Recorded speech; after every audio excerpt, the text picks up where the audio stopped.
It says we're live. Hello, viewers from around the globe. My name is Michael Favala Goldman, and it is my great pleasure to welcome you to the 2023 DELT Showcase. DELT stands for Danish English Literary Translators, and we are the Association for Translators of Danish Literature into English with members worldwide. This is our third showcase. It will feature 9 of our translators reading for 5 minutes each, which is a great chance for you to get a taste of new work coming from our literary ambassadors. We're recording this today, and the event will remain on our Facebook page for sharing and for viewing. And we encourage you to write comments in the chat. Tell us who you are and how the weather is where you're at. I'm in northeastern United States in Massachusetts. It has been a frigid weekend with snow and ice, and yet we are 3 weeks from spring. And so I'd like to open our presentation today with the invocation of a few lines from the Danish poet Benny Andersen from his poem Lige før forår, just before spring. He writes, Der står i den frysende morgen en tone, der snart vil ty. Om lidt er stilheden moden og åbner sig som et frø. Which I've translated this way. There in the freezing morning hangs a sound that soon will thaw. The quiet is almost ripe, opening like a seed.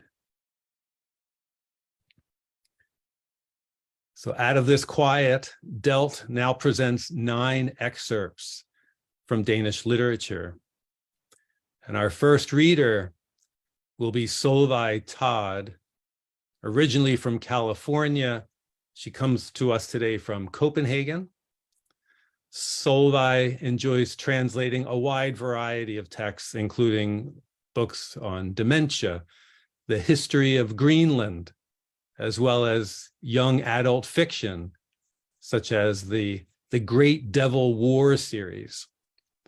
So welcome, Solveig. Hi, Michael. I'm going to be reading an excerpt from The Law of Humanity, in Danish, Menneskeloven, by Jacob Vedesby. It's been published in 8 countries. It's a geopolitical thriller, a personal journey about coming to terms with death, as well as a love story, and all in the shadow of a world-changing catastrophe. So think the foreign intelligence world of Le Carré and the personal journey of Henderson Rain King. I'll jump right into the excerpt. He jumps out of the car and is halfway up the stairs with 2 security men at his heels before I manage to climb out with my briefcase and a stack of papers. He opens the door to Christiansborg, hammering his heels across the hard wood floor as I hurry after him. What was it she said, right before that idiot screwed up the radio? He casts a glance back at the chauffeur, busy talking on his cell phone, some sort of idealistic crap about collaboration, some kind of new law. I didn't catch it. He turned it off, I mutter, slipping inside. I follow the minister past the guards to the stairs. The law of humanity, that's what it was. What the hell is that? He says with a laugh. I better work on getting that through Parliament so we can all become proper human beings, get our pensions, and set Denmark a sail on the great sea of collaboration. The minister's laugh morphs into a crackling smoker's cough. He swallows the phlegm with a furrowed brow. A grimace passes over his face during the few seconds it takes for us to climb the steep stairs. Now he's silent, out of breath. The minister has a remarkable capacity for repression. He's so satisfied with this talent of his that he has passed it on to his children. It's his gift to his offspring, he once declared in a 2-page spread in the Sunday paper. Not a week goes by where he doesn't appear in the press. Reporters love his brutal charm, and his statements are blunt and easy to understand, thanks to the competence of his spin doctor, whose role he officially disdains. I've been around him long enough to know, this very moment, having gone several minutes without an infusion of nicotine, he's balancing on a razor's edge between curiosity and an angry outburst that could have unforeseen consequences. I keep my mouth shut. I can't afford to lose my cool or make any more mistakes. I made a blunder during the meeting with the Foreign Policy Committee the other day when I gave the minister the wrong information, which resulted in the opposition calling him a liar in the media. That mistake is still sticking to me like a communicable disease. Another misstep, and I'll end my days as a special consultant or something of that sort, like the other bitter faces that the system weeds out. Unless I leave the foreign ministry and I try my luck somewhere else, that is. I no longer toy with that idea. I'm 42 years old and nearing the goal that everyone insists is as good as unattainable. I have to clench my teeth for another year in Copenhagen, then head out into the world for 3 or 4 years and come home again to a deputy post if all goes well. After another 6 months, I'll be appointed head of department and government official at the behest of the Queen, and then the path lies open to the holy ambassadorship. Amen. I've always said that I'll reach that goal by the time I turn 50, and then 30 years of comatose slogging will be superseded by 20 years of a well-paid dream job, and then the fruits of an inhuman effort will be reaped in abundance. The thought is dizzying, but temporary. I don't dare or dwell on it too long. There you go. Thank you, Solveig. You said this was published in 8 different countries. What's the status of the English version that you've created? Still available. Okay, so looking for a publisher. Mm-hmm. Thank you. All right, let's move on to our second reader of the day, who is Matthew Travers. He'll be joining us from Aarhus in Denmark. Matthew's translated bits and pieces from Inger Christensen, Rudolf Brobu Johansen, Peter Laugesen, and others. It's great to have you here, Matthew. Take it away. Thanks, Michael, for that introduction. I'm going to be reading from Ask Katzef's Be Free Fremtiden, or Liberate the Future, which is described as a work of militant futurology. And the section I'm about to read from now is a kind of modest proposal for solving the coming housing crisis, and it's titled Bo Free, or Dwell Free, as I've translated it here. Dwell free. We are often in the habit of thinking of ethnic groups as the product of a long and involuntary cultural evolution.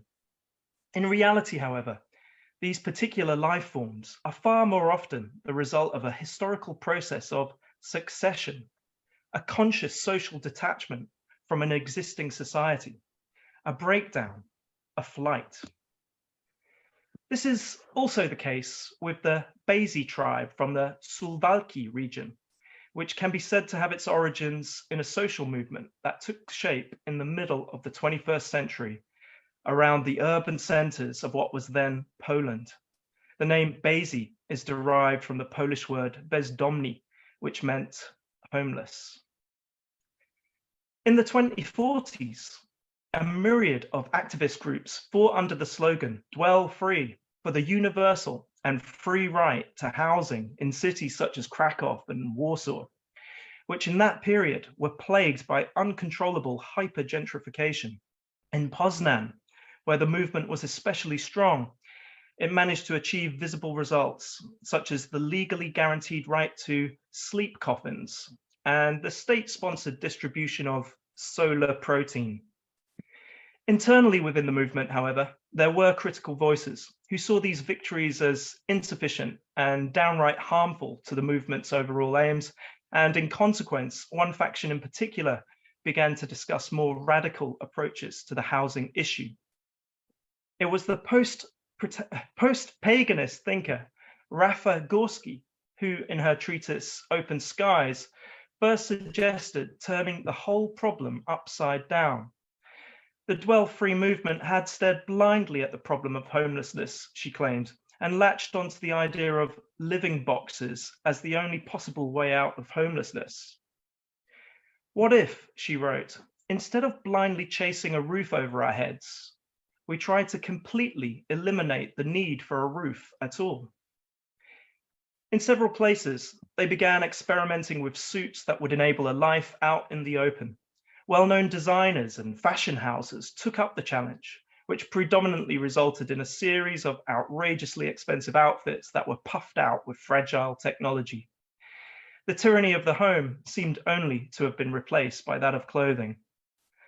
But the real breakthrough came only later with the gene hormonal experiments of the Poznan-based Spółdzielnia Pierwotna, or primary cooperative. Heavy body hair quickly found favor, and over time, more extreme forms of fur, as experiments with partial symbiosis became widespread. You saw people with tiger and bear fur in those years, or alternately, ectothermic people and people with feathers. In the case of the Bezi tribe, a pact was made with the wild beaver, and today the Bezi tribe has a strong attachment to the Suwałki wetlands, where they are loosely organized without leaders or central assemblies, and decisions are made ad hoc. They feed mainly on bark and roots. It's said that the Bezi is not something you are, it's something you choose every single day. At the time of writing, that is the case for just over 6,300 individuals who choose each day to take part in this very special way of life that unfolds in and around Suwałki's watery worlds. Yes, as you can hear, that's Ask Katsev's Liberate the Future. It's kind of sci-fi version of Thomas More's Utopia, or has affinities with Charles Fourier's writings or Pierre Klosowski's Living Currency. It's kind of mostly fun, ingenious sort of flights of fantasy like what we've just heard, but it also offers like really quite incredible and interesting concrete ways of thinking about alternative futures that we might want to pass on. And English rights are available from Antti Perrine. And thanks very much for listening. Thank you so much, Matthew. That's so unusual. I thought that you were reading an essay, and then it takes these turns, right, where it becomes more fantastical and fiction. Is that characteristics of the whole book? And is that what's going on here? Yeah, I'd say so, more or less. I mean, it switches between sort of like manifesto style pronouncements and then these like semi-serious flights of fantasy. But it's it's a really entertaining work. Can recommend it. Yeah. Hope someone will buy it. Thanks a lot. Thanks for presenting it today. Thanks. So let's move on to our next readers. Actually, are going to appear right after each other, reading from the same text as Sherilyn Hellberg and Hazel Evans, because they're working on the same text together. First, we'll hear from Sherilyn Hellberg. She's a writer and translator based in Copenhagen, though she's joining us today from New York. And she has published translators from many authors, including Jonas Eike, Ida Maria Hill, Olga Raun, Tove Ditlevsen, Johanne Bille, and others. Her translation of Jonas Eike's After the Sun was longlisted for the International Booker Prize. So welcome, Sherilyn. Thanks. Yes, so I'm going to read along with Hazel from Ida Maria Hill's Su'el eller vasker du vores fuckfinger med dine tårer? Or the suck, or do you wash our fuck fingers with your tears? This is very much a work in progress that hopefully will become a co-translation with Hazel. And this book is a pretty avant-garde work of satire and feminist science fiction. It follows a young woman who moves from the city to a dystopian suburban hellscape called the town, where she manages to sort of find community and dissent among some very bougie forms of patriarchy. I wanted to survive the afternoon. Finally, we were all home. I tried to erase the memory of the other two mothers and their sycophantic smiles.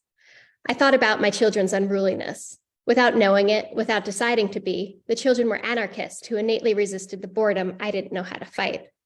They resisted the order that they, on the one hand, needed to learn how to submit to, but on the other, needed to protest. I envied them. I was proud of them and ashamed of that. I loved them. Time for that shock I mentioned. The doorbell rang. Who wanted something from me? The children's father was still at work, or maybe he was already home and had silently snuck a handful of children out to hunt snails in the driveway or pick wildflowers at a small pond around the corner. I looked around. I gave up on counting children's bodies. I let the door phone hang on its spiral cord. Tom's inquisitive breath streamed out of the small holes of the square apparatus. I paused to listen to the birds chirping in the yard, the crisp screams and howls of the suburbs in the distance.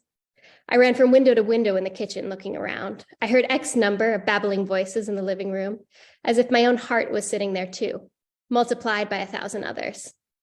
Who was missing? My brain switched off. I gave up. The children would have to make do. The world outside wanted something from me.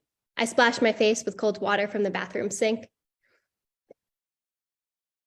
opened the door and said, "Come on in," with an idiotic, almost American smile, copied from a Netflix series I had watched about the glamorous lives of normal Pilates instructors on the Lower East Side with their cocktail bars and dog parks. When Tom and Minty crossed the threshold, time stood still for a second. They seemed almost inseparable. I reactivated time, which wasn't difficult. I followed Tom and Minty up the stairs and into the kitchen.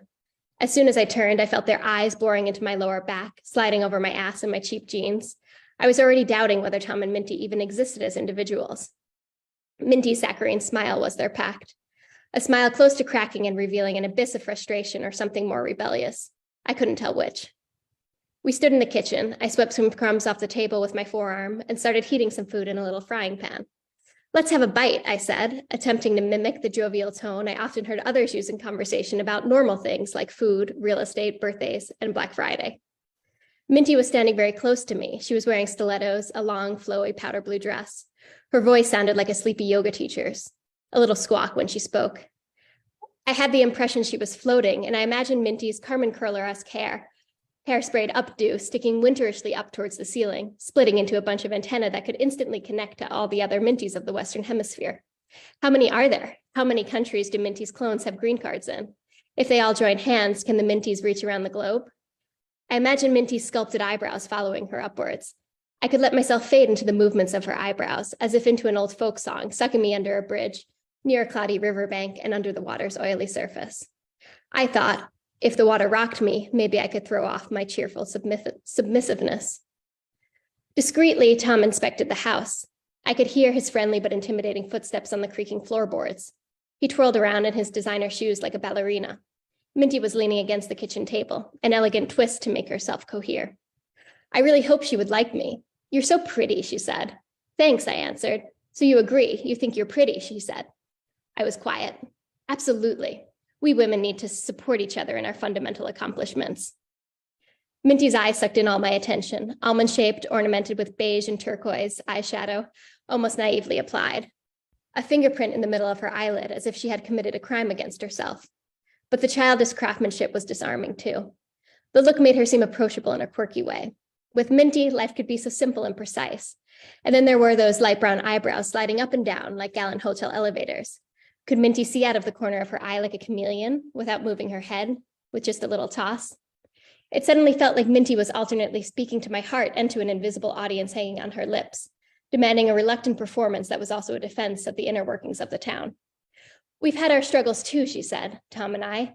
But now that the renovations are finally finished and Tom's family have been such a wonderful help, it's been so good for our relationship. You have to remember date night once every 14 days and 10 minutes of closeness with each child at least once a day.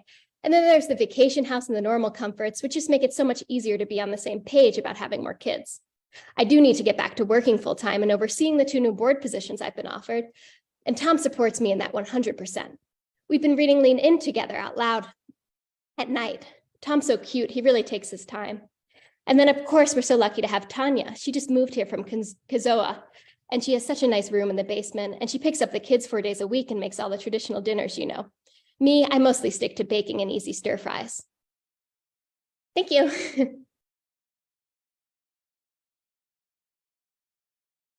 Thank you, Sherilyn. So I was especially struck at the beginning about the layers, and you mentioned it's a satire, you know, so the layers of metaphor and meaning, but also there's like this it's almost like slow motion, you know, every little movement, every little thought is being examined.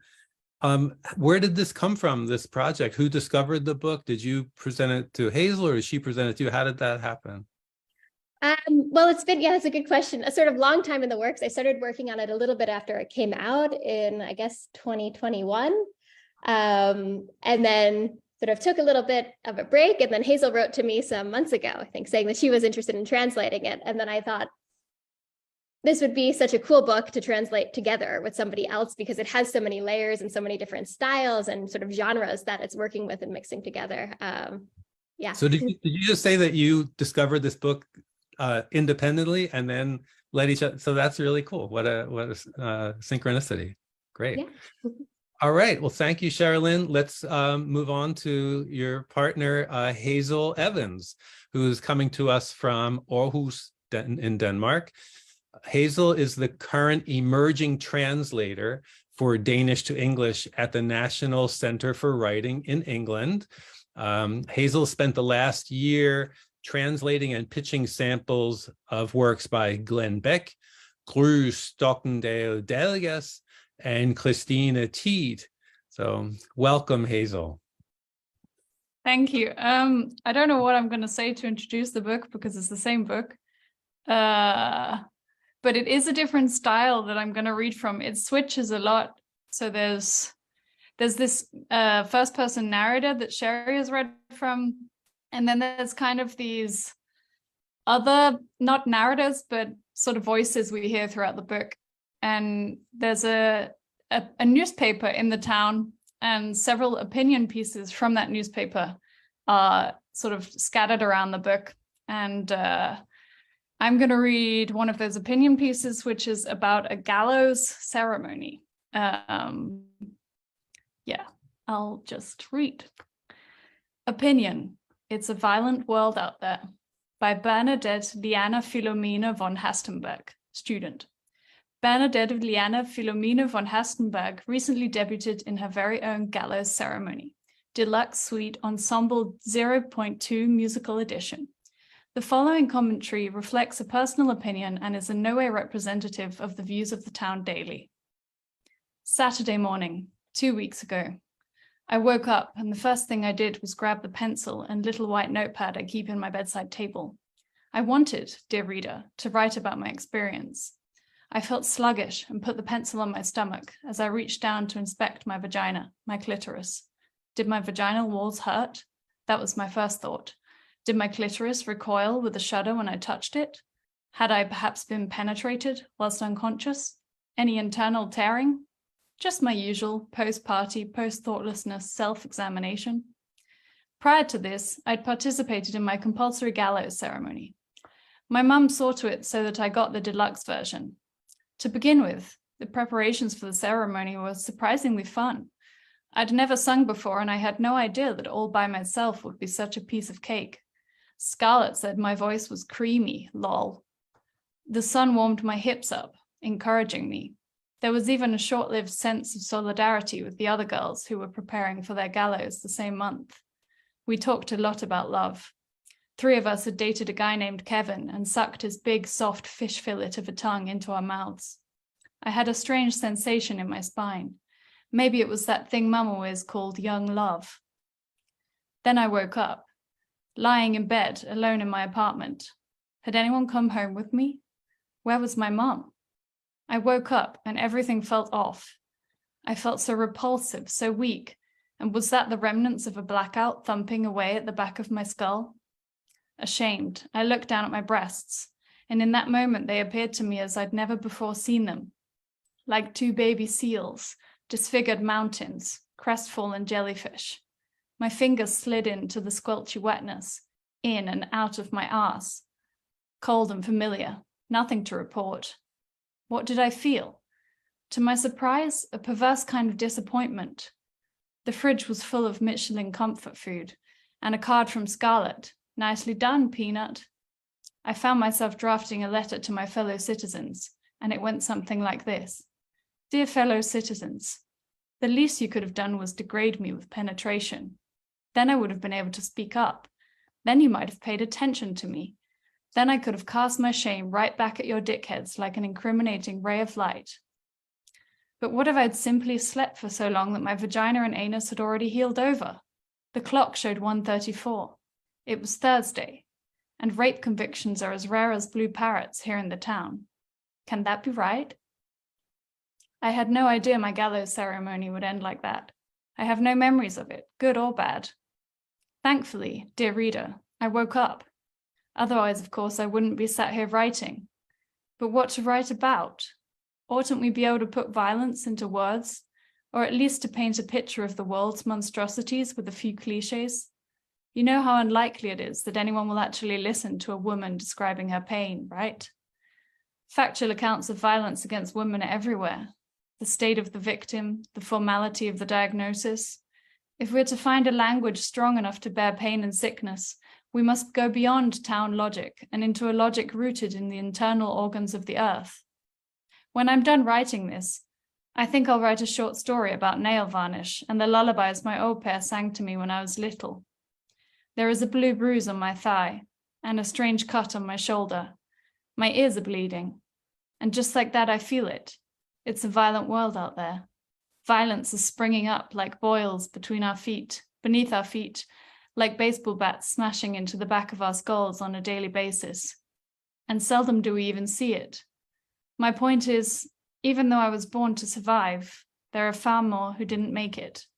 Bernadette, kiss. And that was that. Wow. Thank you, Hazel. This is a much more ominous turn from what Sherilyn had read. And it's interesting because, there's something very unfamiliar, right? We don't know what a gallows ceremony is or where we are in time. And yet there's a lot that is familiar at the same time. And there's a lot of tension in that text. And I can only imagine how exciting and maybe also exhausting to translate these words that are so unfamiliar and yet have so much charged emotion at the same time. Can you just say a few words about dealing with a text like that? Yeah, it's definitely not like a simple translation because we haven't started actually co-translating yet, but we've just been emailing back and forth and talking a bit about how we're going to translate this speed it's the way Danish is set up is that they can put all these words together. So as you all know, but so that it can go really fast. And when you literally translate that to English, you end up with a lot of thes and ands. And I don't know, it kind of feels like it's written in a rush, and in a good way. You want to read it in a rush. And that's, I guess, the challenge. There's also loads of terms she uses that are English and uses them in a sort of ironic way. And when they sit there in the Danish text, they come across as ironic, and she's using the language of marketing and of the internet and of all of these things. And to put that then into English, I guess we lose some of that irony that comes from the foreign language, but it should be possible. Well, thank you for both of you for your efforts. This is really an exciting book. I love the crestfallen jellyfish stuck with me. We will continue on with our next reader, who is Paul Russell Garrett. Paul's coming to us today from Hackney Wick, which is in East London. Paul enjoys translating children's books, young adult, also literary fiction, nonfiction, plays, and poetry. He loves this variety that translation offers, and he also loves sharing his knowledge and experience with other translators. So welcome, Paul. Thanks, Michael. Great to be here. Thanks for that lovely introduction, and really great to hear all these readings so far. So I'll be reading a short passage from my translation of Yamal Bendamin's Ash-Shahid, or The Witness. The author was born in Morocco and grew up in Copenhagen, and Ash-Shahid is Bendamin's debut novel. Ash-Shahid tells the story of Yunus, who was brought up in a religious home on a housing estate west of Copenhagen. He dreams of becoming an author, but is stuck in a public sector job. setting incentive structures for infrastructure projects. He spends his free time hanging out at bars with his friends, falling in love with just about every woman he meets. One day, Yunus has a revelation that changes his life forever. He feels a sense of purpose, a connection to everything, and he is filled with wild euphoria. It soon becomes clear that he cannot return to his old life, at least not as the same person. This sample was supported by the Danish Arts Foundation, and I should please note that this extract deals with issues of mental health and contains a description of a suicide attempt. My desperation was all enveloping. It took over my entire being, eliminated my future, and created a painful and unbearable present. All I could think of was finding relief from my pain. I waited until early evening, then put the lead on Ibby and left the flat. I walked down Nørrebrogade towards Nørrebro Station. Ibby was on her best behavior, flying low and not bothering anyone. Ibby had become my companion during this difficult period. I could speak to her, share my thoughts and feelings. She answered me with movements that were as clear as words. Ibby was the giant moth that visited me a while back. She returned and we became friends. We had long conversations about how miserable life was, and she agreed with me. She agreed with me on most things. She really understood the suffering I was going through. She wanted me to be free of the pain I felt. She was a great support. As soon as we entered the hardware store in Nørrebro shopping center, Ibby flapped her big wings in the air, and I had to tug on her lead to get her to come down. "Give me the best drill you've got," I said to a grown man with teenage acne. He showed me the Bosch GSR 182Li for 2,000 kroner. "That'll do. I'll take it," I said. When I went to pay, Ibby started to play up again. She flapped her wings and soared upwards, completely euphoric. "Take no notice of her," I said to the shop assistant. He didn't react. We went home and I put Radio's Head's Amnesiac on while I drank a glass of red wine and smoked out the window. The sun was shining and there was no wind. It was a lovely summer's day. "Everything's going to be all right, Ibby," I said. Ibby ran back and forth across the dining table, flew up and circled around the ceiling lamp and landed on the table again. I began to write. "Sophia, I love you and I always will. If I lived 1,000 years, I'd never find someone like you. You filled me with such great joy, so much laughter, recognition. You understood me like no one else. You saw me for what I truly was, and nobody but you could do that. We've had problems, my problems, and I'm really sorry to put you through all that. On another planet, it might have worked, but that can't happen, and you know what I mean. You're the only one who knows what I mean, the only one who will read this letter for what it actually is, an expression of condolence." I used my spare key to Sophia's flat on Møllegade and left the note in her letterbox. I went home and saw Ibby perched on the drill box. I unpacked everything onto the table, grabbed the sharpest bit I could find and put in the drill. "The evil thoughts stop now," I told Ibby. I tested the drill in the air. It made a whirring noise, a sound of pain. I should probably have had more to drink, I thought. I positioned the drill a little above and a little behind my temple. "This stops now, Ibby. I have to let the evil thoughts out. The evil thoughts stop now," I said and squeezed the trigger. The pain was overwhelming and I dropped to my knees, but I continued. I pressed the drill against my head until I could press no more, then collapsed.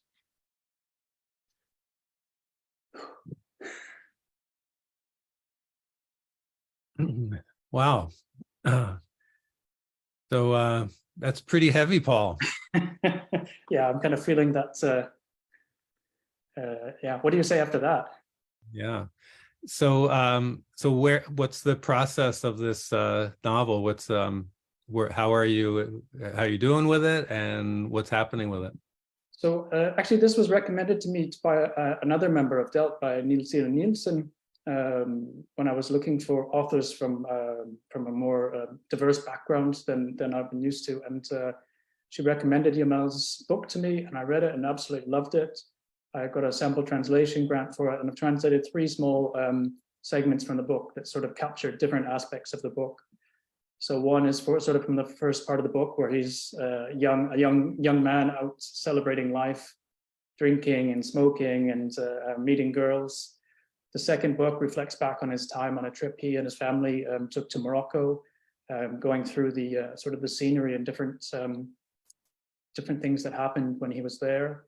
And the last section kind of deals with this sort of revelation and this breakdown that he has. And it's a really wonderful book. The rights are still available, and I'm currently looking for a publisher. Okay. Thank you, Paul, for giving us a taste of that. Thanks, Michael. Let's keep moving. Our next reader is Jordan Barger, coming to us from Iowa City, Iowa, in the Midwest, US. Jordan is currently attending the University of Iowa's MFA program in literary translation. And his translations of Yahya Hassan have been recently published in journals Circumference, Fence, and Poetry Magazine. So welcome, Jordan. Hey, thanks, Michael. Well, first of all, we're not taking our foot off the gas pedal here after after Paul's. So I'm reading Yahya Hassan, who's a very famous Danish poet who passed away recently. Been translating him for a little while. New Poetry Magazine just dropped and is fantastic. Not reading what's in there, but I'm reading two Yahya poems. The second is extremely famous, Barndom Childhood. This poem, I think everyone here at DELT knows this poem. He would read this big and loud at literary events, and it would loom over the room. So I'm going to try to do that justice. But my first, so I'm reading two. The first one is Holiday Memories 1. This is a little less booming, a little bit more, my style as a translator. So so here we go.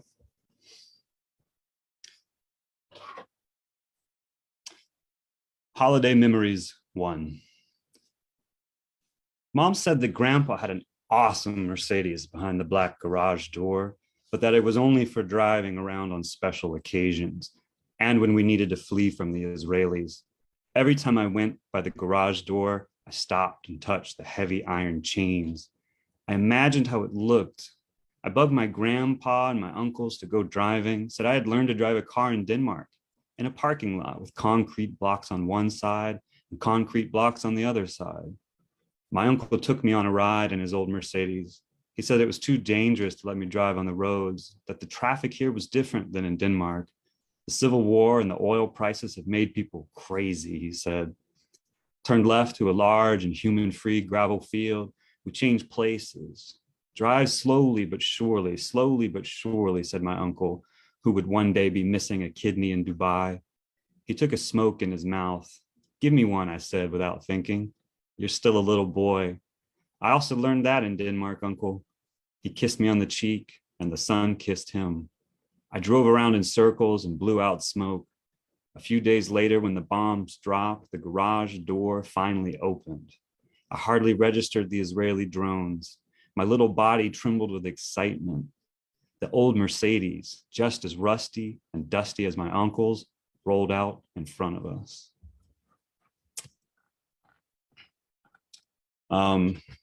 Now I'm going to read Childhood. I'm going to try to do this justice. This is, like I said, this is a big one. So, excuse me.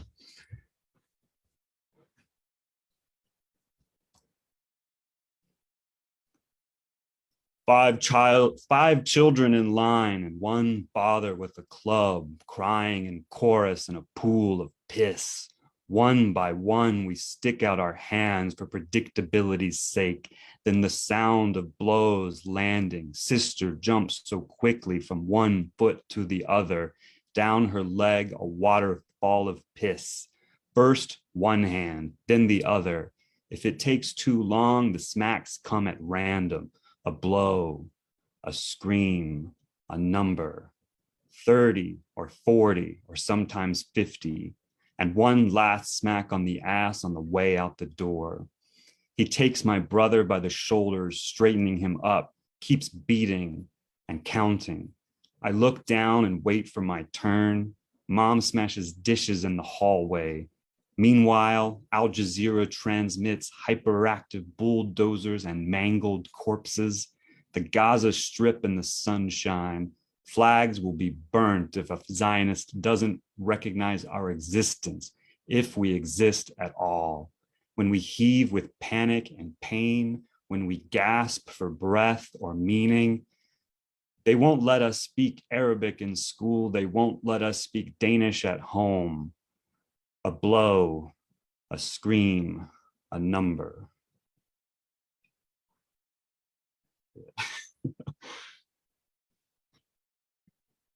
Thank you, Jordan. Great job. I mean, it's not that easy, you know what, like Oh. being a translator is one thing and being a performer is something else, but you did great. And I felt, especially in the second poem, this juxtaposition of the micro and the macro, you know, the family and the society and the individual all superimposed on each other, which is probably one reason why isn't he the best-selling poet in recent years? So the rights are still available for Yahya Hassan 1, which sold over 120,000 copies in Denmark. So yeah, he's the bestseller. Somebody needs to jump on that. I think so too. Yeah. Well, thanks for your efforts in bringing him into English. Of course. Yeah. I think so. So as the case as it happens, I am the next reader.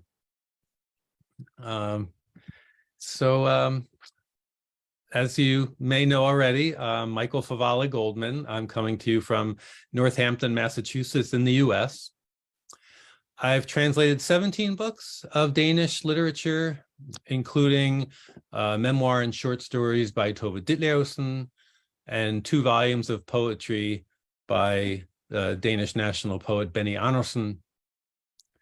Today, I'm going to read for the very first time in translation, I'm writing by Rolf Gilsted. Rolf wrote 55 books during his lifetime, and he died just last summer at the age of 75.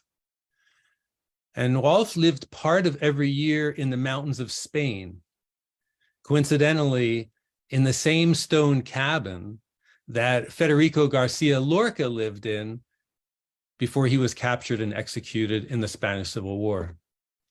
So I've got 3 poems for you that were written at that cabin in Spain. I'll read the first stanza of the first poem in Danish and then the rest in English. Vanding I bjergene. Hvis der har været årstider, eller længe siden, solen er faldet landskabet i ryggen og har brændt næsten alt liv bort. Watering in the mountains. If there have been seasons, it was a long time ago. The sun has ambushed the landscape and burned away nearly all life. For several years, no real rain has fallen, and the bit of moisture in the night is only just enough for cactus, broom, and rosemary to still flower in May. If you water the trees superficially, here in this dry terrain, the roots naturally seek upward, making a bad situation worse for the grapevine and the orange tree. If you water deeply, the water pulls the root net down, but then you have to use so much of the scarce water, there's hardly enough for yourself. Therefore, the mountain farmer's eternal dilemma, according to the seasons and the ways of water, is whether to provide for his crops or to carry water for himself, and his frustration and his impossible choice, that the omission of the one will lead to thirst and hunger for them both.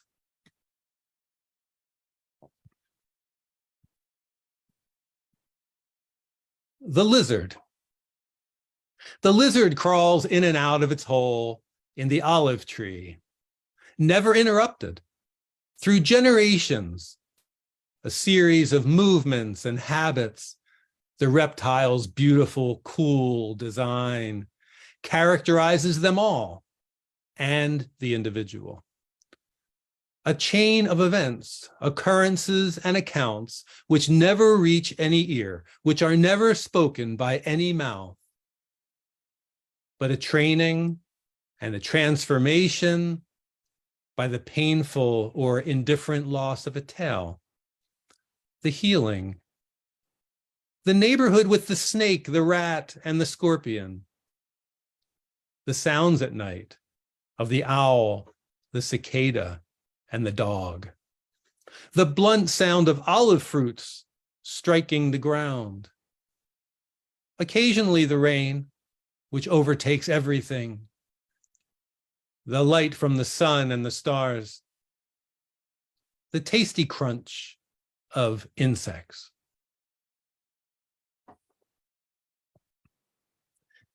And this last poem, I'm pleased to say, will be the very first poem of Woloff's ever to appear in English. It's going to be published by Stanford University in their Mantis Journal this spring. This is To Keep from Burning Up. To keep from burning up, I make myself one with fire.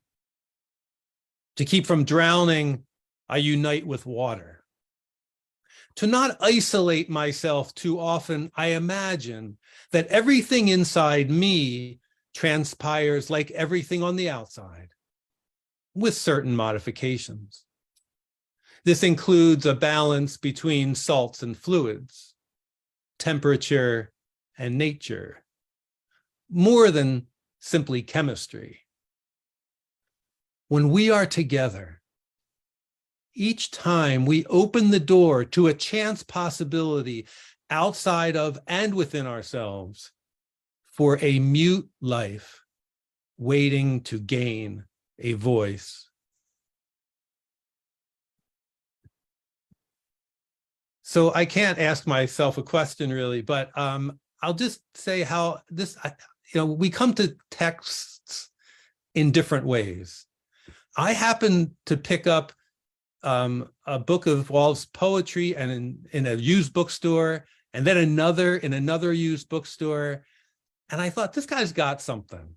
And so I contacted him through his website, and he invited me to visit him last spring, where he lived at Nyhavn in Denmark, in Copenhagen. And we spent a few hours together. He gave me copies of 10 of his poetry books, which are all out of print, and gave me permission to translate them.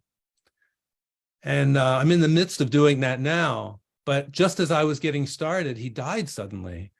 And so there's this bittersweet relationship that I have to these texts of him being a somewhat forgotten author, even though he wrote scores of books, and that his voice can somehow be continued or magnified through my work. So thank you for participating in that today and listening.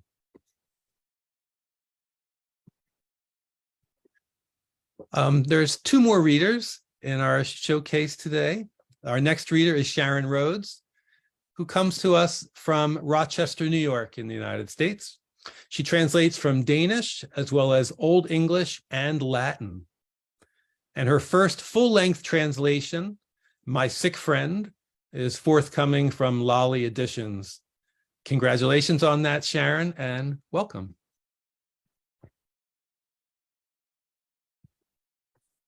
Thank you, Michael.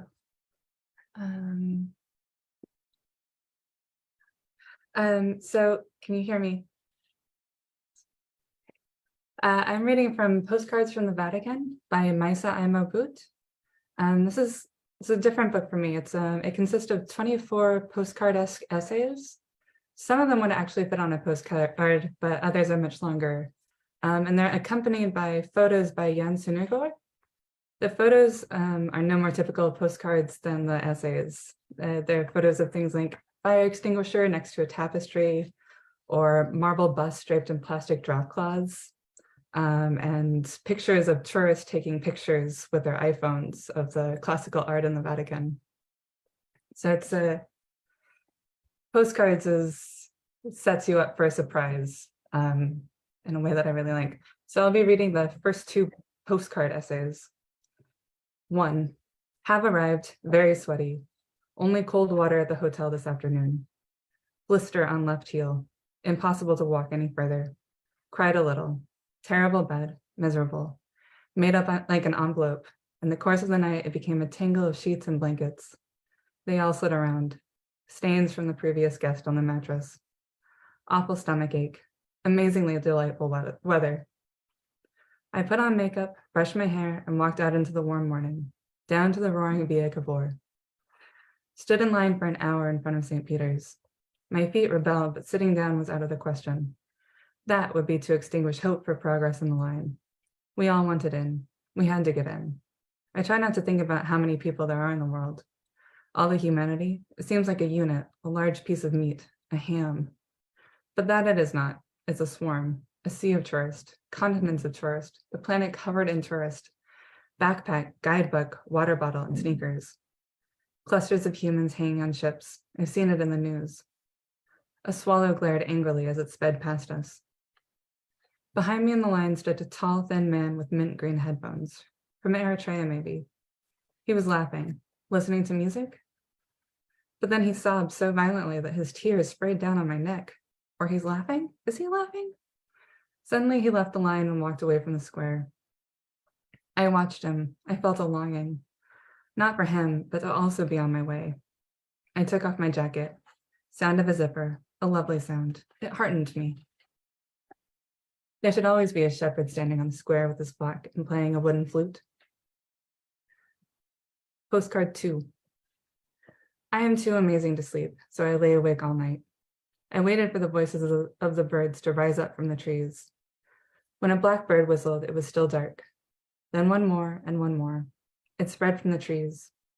Armies of singers. I heard the city is surrounded by forest. The birds sang inward to us with their needle-pointed beaks. Finally, the world is without sfumature. The misgivings have steamed off, and now it is sharp and clear as a morning in the mountains. I suffer from a wonderful grandeur. Intelligence has risen within me like a fever. I have fornicated and gotten drunk and done drugs and had group sex and raved and outdone Beyonce and everything. I have brushed the teeth of a small child who did not like it and screamed bloody murder. I have spoken with the secret police in Damascus and have seen where Assad lives, and you won't believe it, but he lives in a ruin. I've danced naked at a party and then run away and hid like a monkey. I smashed the front teeth of a little girl back when I myself was a little girl. Something crackles. It's a piece of tissue paper inside my new sock. A button slips through its buttonhole, and it's gorgeous the way it does so. From above the lamppost, I climbed up because I couldn't stay down. I look at the sea of heads rippling down the street and then step out onto the first, jumping from tussock to tussock. A dance. Shiny black hair worked up with pomades and gels. It crunches under my feet. Now I walk on a smooth river. Cobblestones, cars, stairs, palaces, seashore, container ship, whale, large cloud. I have drawn things to myself magnetically, held the continents up around me like a skirt and stepped off the planet and out into the universe. My grandeur is grander than others, the grandest of all. It explodes within me. I am an insect in a corner of it. It cannot be in St. Peter's. So I don't go inside. I will not disturb you or others with it. Instead, I eat an ice cream bar in the sunshine. That I can do even though I am so grand, and walk out to Via Cola de Rienzo as I sweep people out of the way with my umbrella. Folded up, it never rains in the city. I only carry it as a weapon. Thank you.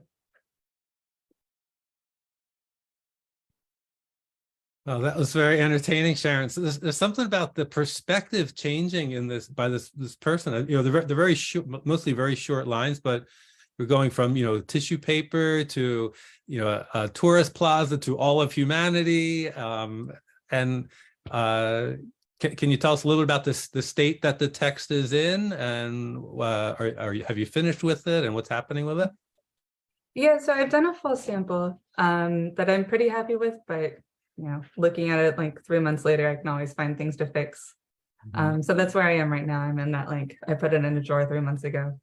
But right now I'm looking for a publisher, and I've never pitched a book like this that has both, like, I really think the photos make it. So I'm looking for a way to publish the whole thing in English. Yeah, yeah. I wonder if you could get some excerpts published, with the artwork to as well along the way. That would be a great way to help pitch it. Yeah. Yeah. So, good luck with that. Thank you. And then our last reader today in the 2023 DELT Showcase is Lynn Falk van Rooyen, who is coming to us from Hamburg, Germany, where she translates literary fiction, and more recently is taking up translating Faroese too.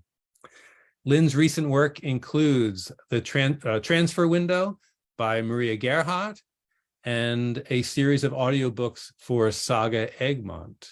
So welcome, Lynn.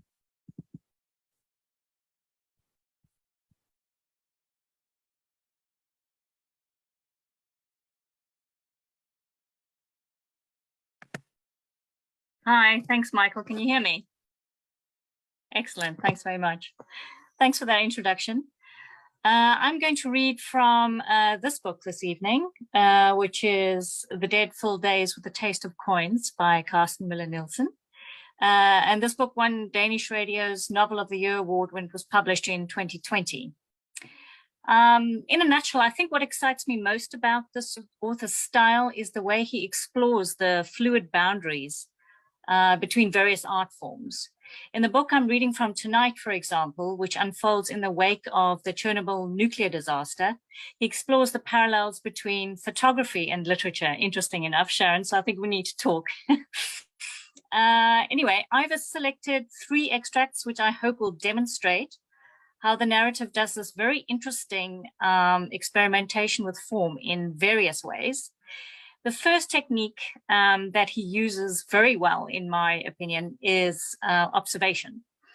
Bearing in mind the historical setting of Chernobyl, the stance is eco-critical, which is also characteristic of Carsten's work, and there's an undertone of metafiction. Carpacci. A short, stocky man in a cream suit and brown leather boots. He is setting up his camera equipment in the tall grass in the front of the house. He grins and claps his hands to draw everyone's attention. The location is just perfect, he says.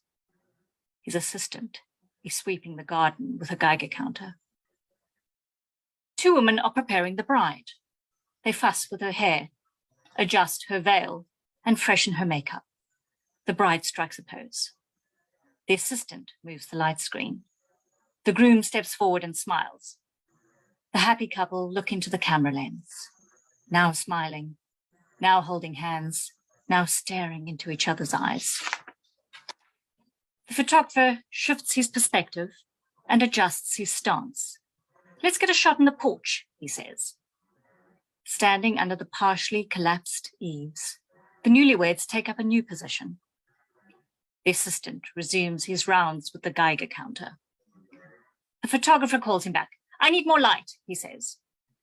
The assistant drops the Geiger counter in the tall brown grass, jogs over to the couple and connects the power cables to the portable battery. On the moist spring soil, somewhere in the grass, a high-pitched monotone sounds. Everyone covers their ears with their hands. The photographer yells at the assistant to turn the damn thing off. The assistant hurries back through the tall grass, kills the noise, and returns to the others on the porch. He grabs the light screen and folds it out. A glass-clear light is deflected onto the bride and groom, and they smile.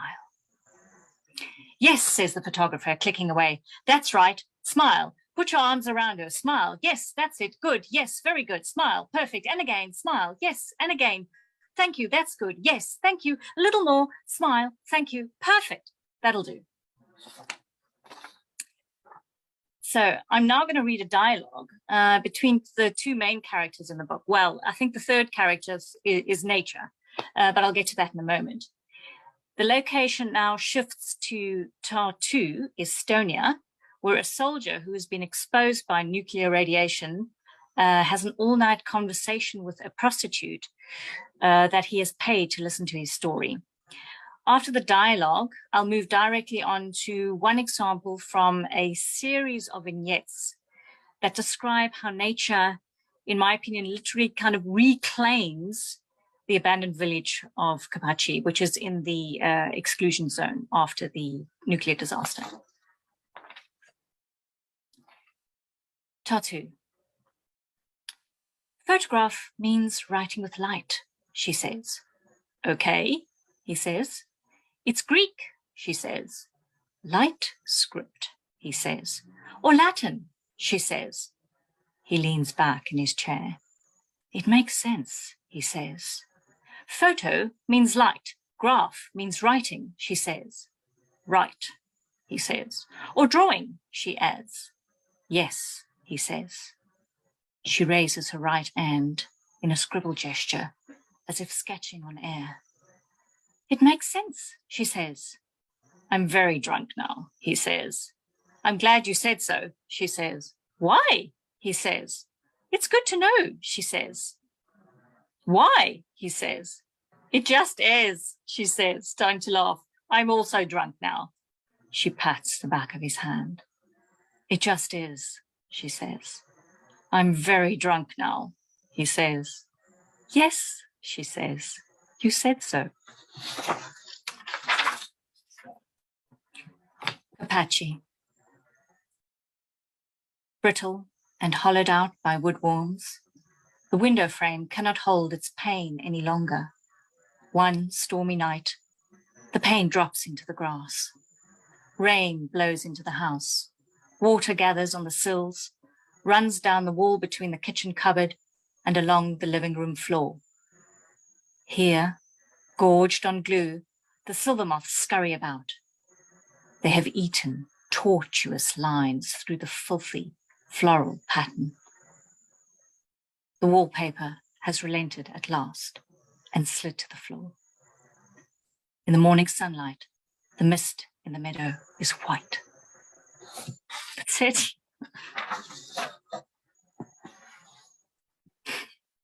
Wow, Lynn, that is amazing. So you just read three very different pieces. Yeah. So is this a novel, or is this how is this book constructed? Excellent question, Michael. Well, he calls it a novel, but this is very typical of Carsten, that he throws a lot of different things together. I mean, the book is made up of fragments, and I think I spent most of the time trying to figure out what to put together for my sample, because this is actually one of the books. It's the third book of his that I've sample translated. It's just figuring out the first 30 pages. I mean, I can show you, they just like this, very short paragraphs. And I think about the first 30 pages are just of nature. There's just like one paragraph on a page of a cat in a field. And in the beginning, the reader doesn't quite know what this is all about, because you have no idea, because the whole idea is that nature is absolutely oblivious with us humans, you know, and it took me a while to actually get that. I didn't get it at all in the first reading. I only got it in the third or fourth reading. So I've put together a sample of about 7,000 words. The whole book is only about 10,000 words. So quite frankly, I just couldn't stop, because once I started translating, I was really enjoying it, especially the nature bits. And I'm sorry I could only read one, because I think I enjoyed them the most, because they literally just one paragraph on each page, which is very bare. And he alternates this with the conversation with the prostitute. And then, you know, the guy in the end, actually, I chose not to read the suicide paragraph, because he actually travels from this area where the blast took place. He travels to Estonia. That's why it ends up into Estonia, because it's very disorientating at first, but it's actually a travel where he's going, he's choosing, and you only find this out towards the end, that he's choosing to take his own life. And it's so poignant. It's beautiful. Of course, I've sample translated the suicide scene, which I think is brilliant. But I didn't read it tonight because I thought it might be a little bit heavy. I think Paul did that for us tonight. But I absolutely adore this author and I love this book. So we are looking for a publisher. But yeah, so it's excellent. Thank you, Lynn. It was really evident from your reading how the language is very stripped down, and I felt like you've sat with this text and you've eliminated every extraneous word to really get to the bottom of it. So thank you for that. You're welcome. Thank you. So should we invite all the translators back on screen at this point? And I just have a few words to kind of close out. I think it's obvious from what we heard today in this world of computer-generated texts and images and translations that there is no replacement for the craft and skill and sensitivity of a group of word artists like this, who can grasp the cultural context, the humanity of a foreign text, and deliver it to us with authenticity and power. This is a great example of how literature helps to open our hearts so we can feel more unified with others and with the world around us. So thank you all to all our translators for this amazing hour of readings. I also want to thank the DELT organizers behind the scenes, Misha and Caroline. There may be others. Thank you for your work to make this a success. We hope all you in the audience are eager to learn more about these works, and you can easily contact us through the DELT Facebook page. Feel free to share the recording. Thank you all for coming and listening.